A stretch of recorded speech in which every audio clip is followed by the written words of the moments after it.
প্রিয় দর্শক, একটু ভালো করে লক্ষ্য করেন লোকটার অবস্থাটাকে। এটা রামপুরা বাজারের পাশে উলন রোডের মুখে এইখানে ফুলকলি মিষ্টির দোকান আছে।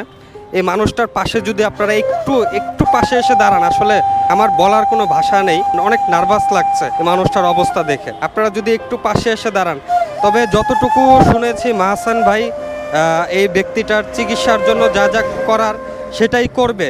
তবুও যদি আপনারা আমাদের ভিডিওর মাধ্যমে বা মাহসান ভাইয়ের সাথেও যদি যোগাযোগ করেন, একটু পাশে এসে দাঁড়ালে আমাদের জন্য সবচেয়ে ভালো হয়। কারো একার পক্ষেই সম্ভব না একটা মানুষের পাশে এসে দাঁড়ানো। সেজন্য আমি বলবো আপনারা একটু দয়া করে আসেন, এই মানুষটার পাশে এসে দাঁড়ান, তাহলেই সম্ভব এই মানুষ আবারও আগের জায়গায় ফিরে আসা। ওনার বিষয়ে বিস্তারিত অনেক তথ্য মাহসান ভাইয়ের মুখে আপনারা শুনতে পারবেন। আমি বেশি কিছু বলবো না, আমি শুধু এতটুকু বলবো, আপনারা এই ব্যক্তিটার পাশে এসে দাঁড়ান। এই ব্যক্তিটাকে চিকিৎসার মাধ্যমে সুস্থ করার জন্য যা যা করণীয় আপনারা চাইলেই পারবেন।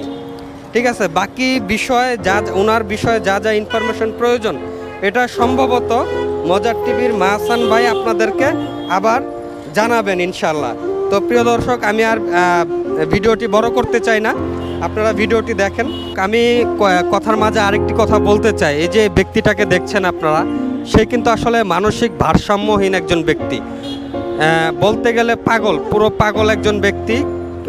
ওনাকে অনেকেই টাকা পয়সা দিচ্ছে, এমন অবস্থায় যারা টাকা দিচ্ছে এদের টাকা কিন্তু আসলে কোনো কাজে আসবে বলে আমার মনে হয় না। কারণ উনি যেহেতু কিছুই বুঝে না, তাহলে টাকা দিয়ে করবেটা কি?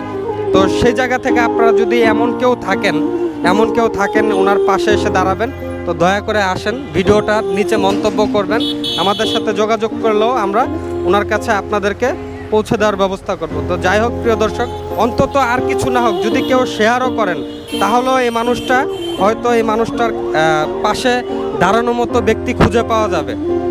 তো ভালো থাকবেন, সুস্থ থাকবেন, আর ভালো রাখবেন আপনার প্রিয় ভালোবাসার মানুষটাকে। আল্লাহ হাফেজ।